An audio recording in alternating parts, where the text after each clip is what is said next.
Gonzague veut dormir. Texte et illustration par Daniel Laverdure. Chapitre 1. À la belle étoile.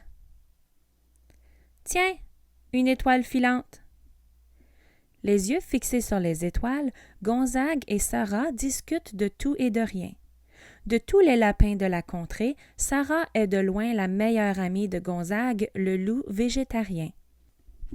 À minuit, Sarah décide d'aller se coucher.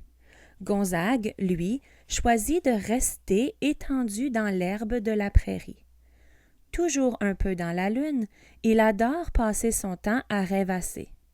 Mais ce soir, en contemplant le ciel étoilé, il est en extase devant le spectacle de la nuit.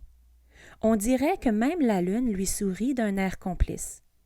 Gonzague est en pâmoison sous la voûte céleste. Tiens, une autre étoile filante. La Voie lactée rend le loup poète. Il imagine des images en suivant les étoiles. Il se représente une framboise, une grappe de raisin, une fleur d'iris, un gâteau aux légumes, une pizza au caramel, plein de pizzas au caramel. La magie de la nuit emmène Gonzague dans un imaginaire gastronomique. C'est d'ailleurs sa spécialité. C'est peut-être ce qui explique que notre loup reste ainsi à observer le ciel pendant toute la nuit. Tiens, encore une étoile filante. Ce n'est que lorsque les premières lueurs du jour effacent lentement la lune et les étoiles que Gonzague a la bonne idée d'aller dormir. Chapitre 2. Les louveteaux.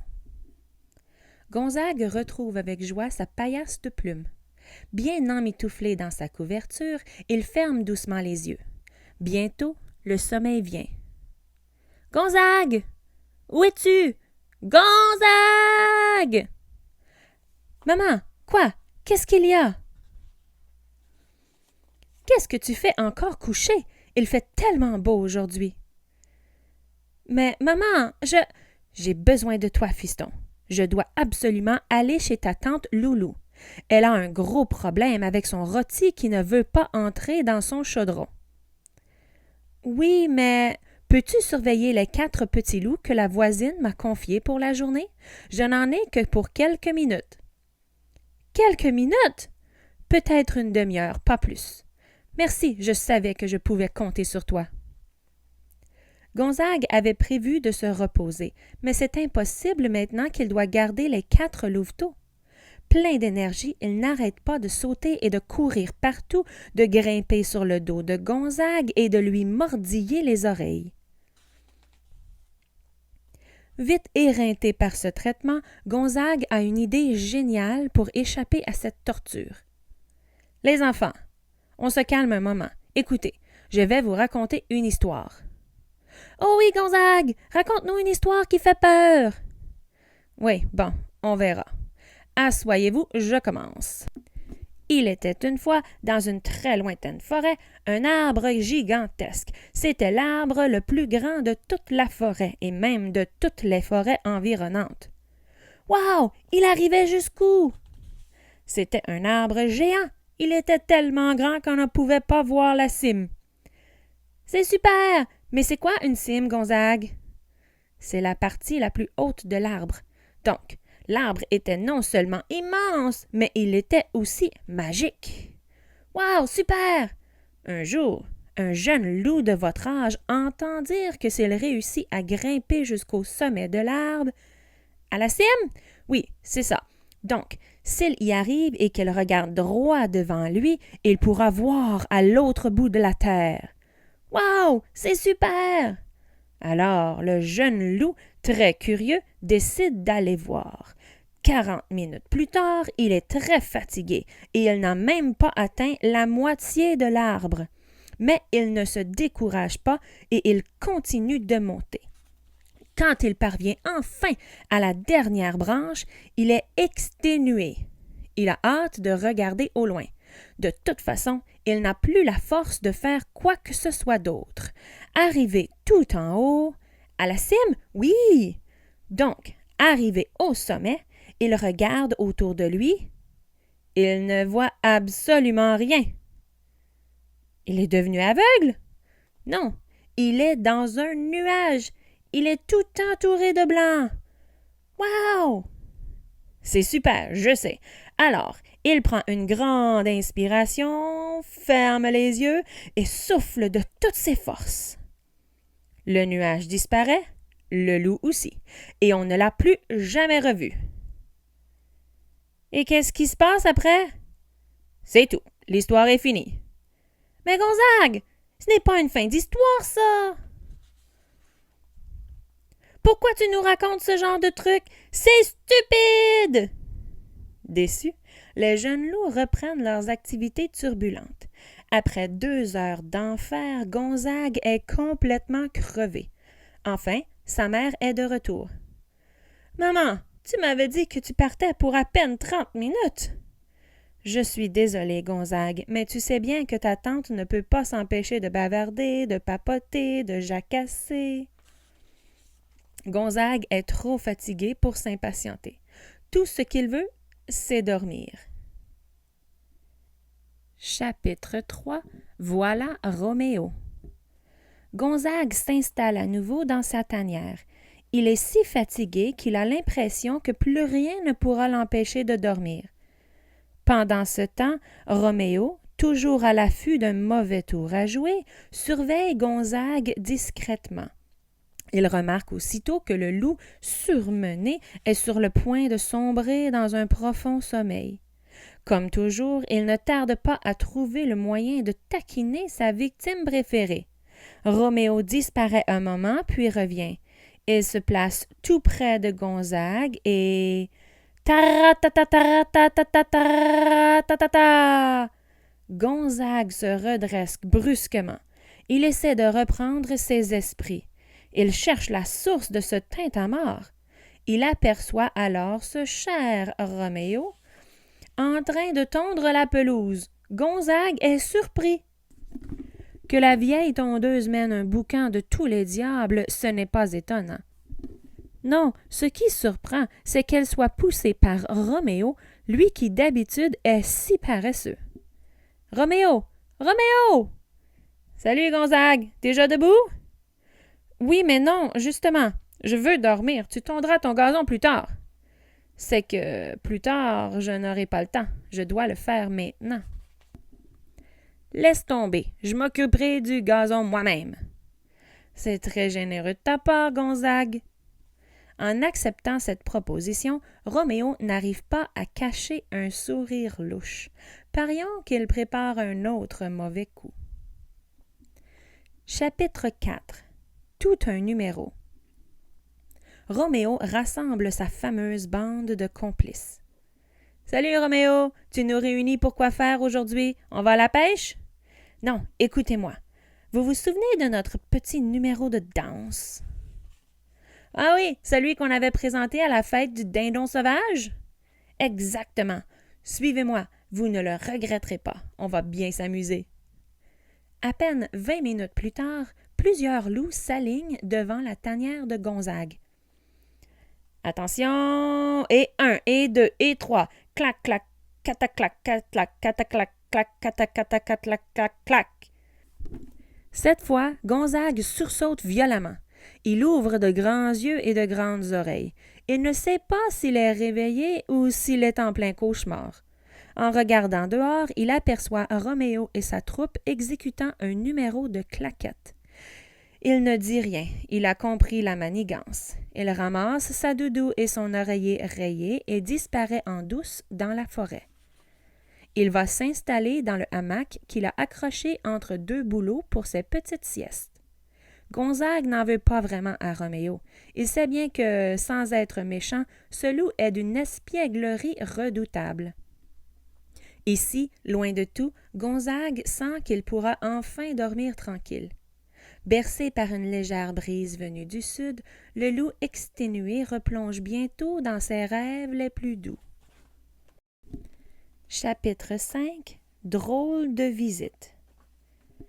Gonzague est confortablement étendu sur une guimauve géante. Des odeurs de fruits mûrs et de légumes bien frais s'infiltrent dans ses narines. Il est entouré de végétaux appétissants. Sa guimauve flotte au gré des vagues sur un jus de fleurs aux 1000 couleurs.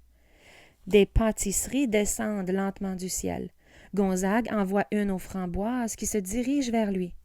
La bouche grande ouverte, il s'apprête à l'engloutir. Au même moment, et ici, nous arrivons sur un site absolument exceptionnel. Contemplez la vue sur la vallée. Ce spectacle est digne des plus belles cartes postales. Admirez le mont Tébin-Haut et ses sommets enneigés. C'est Roméo qui prétend faire découvrir ce beau panorama à ses amis. Non seulement il réveille Gonzague une fois de plus, mais il le sort d'un de ses plus beaux rêves. Trop fourbu pour se fâcher, Gonzague a juste assez d'énergie pour leur tourner le dos et faire comme s'il n'avait rien entendu. Il espère ainsi se retrouver sur sa guimauve. Roméo est déçu. Il voulait voir Gonzague piquer une grosse colère. Il a l'impression d'avoir organisé cette visite pour rien. Surtout que tous ces loups connaissent le paysage aussi bien que lui. Alors, Roméo reprend de plus belle. Et maintenant, observez bien ce spécimen d'habitant de la région. Vous remarquez immédiatement qu'il s'agit d'un loup, lupus en latin, qui fait semblant de dormir. En réalité, il se prépare pour la chasse aux champignons. Cette bête féroce n'hésite pas à dévorer ces pauvres machins tout mous. Attention, il est sur le point de bondir sur sa proie. Vivement, Gonzague saute en bas de son hamac. Les autres loups tressaillent et reculent. Bon, d'accord, Roméo, tu as gagné.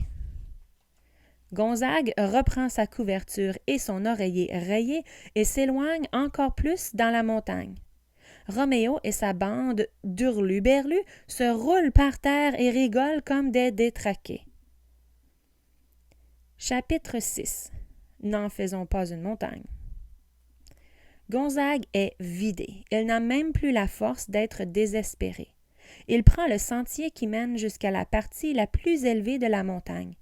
Il croit que c'est assez loin pour décourager quiconque de venir le déranger.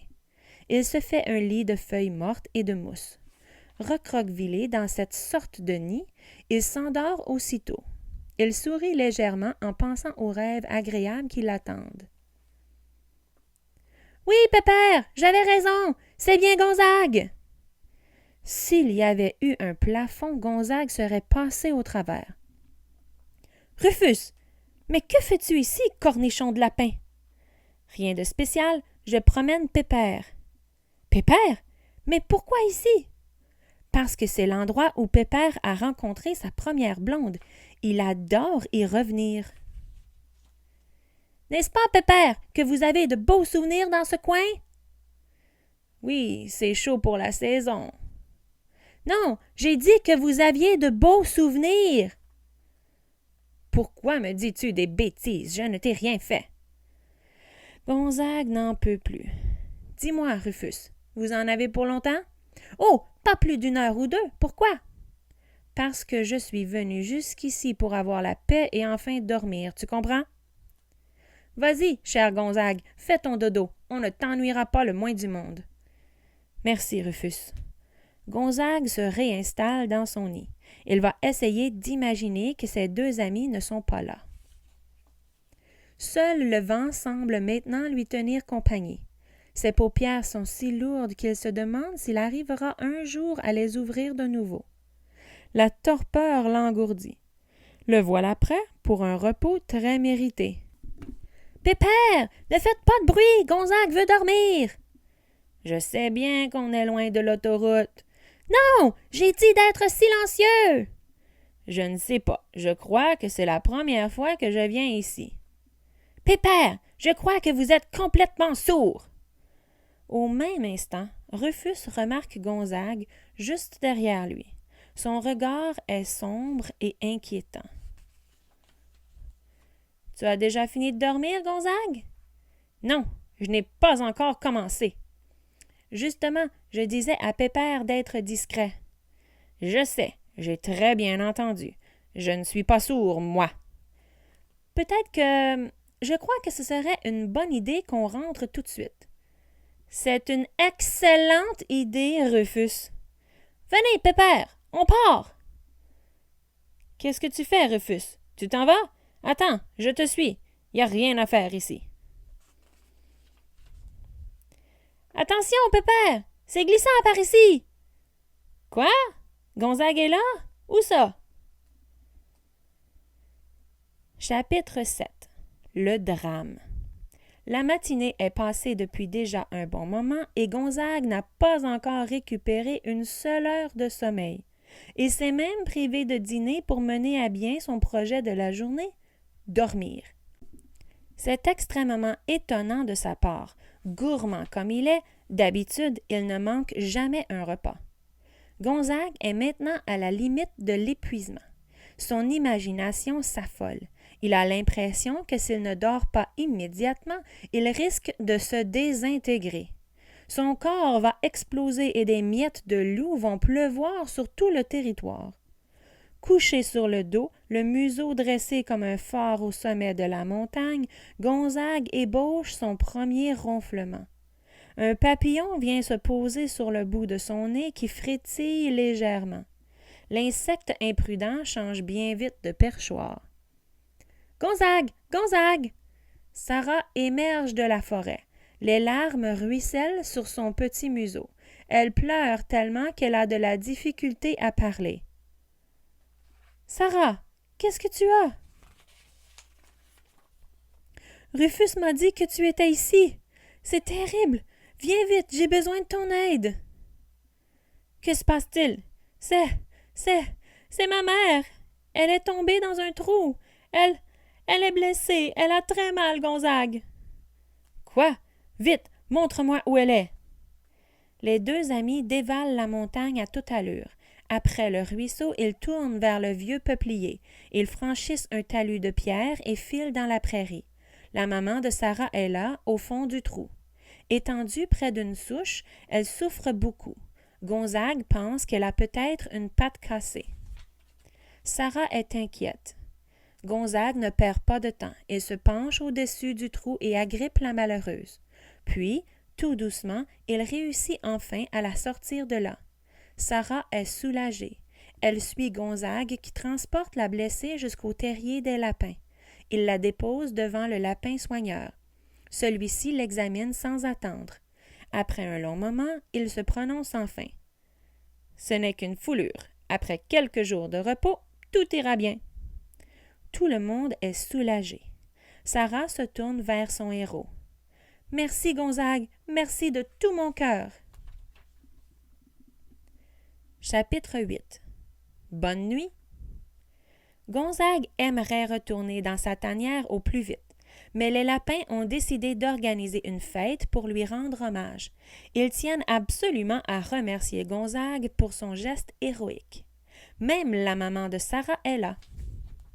« Je vous assure, les amis, ce n'est pas nécessaire, je veux seulement dormir. » Mais lorsque les lapins ont l'occasion de faire la fête, il est impossible de les arrêter.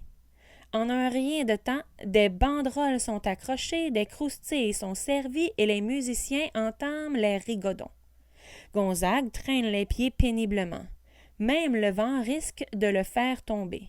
Il a l'impression que son ombre pèse une tonne derrière lui. Le soleil commence sa descente vers l'ouest pour se cacher loin des regards durant la nuit. La journée est presque terminée. La fête va bon train, tout le monde s'amuse, danse et mange. « Alors, Pépère, ne trouvez-vous pas qu'on a de la chance d'avoir un ami comme Gonzague? »« Oui, je veux bien reprendre quelques croustilles. »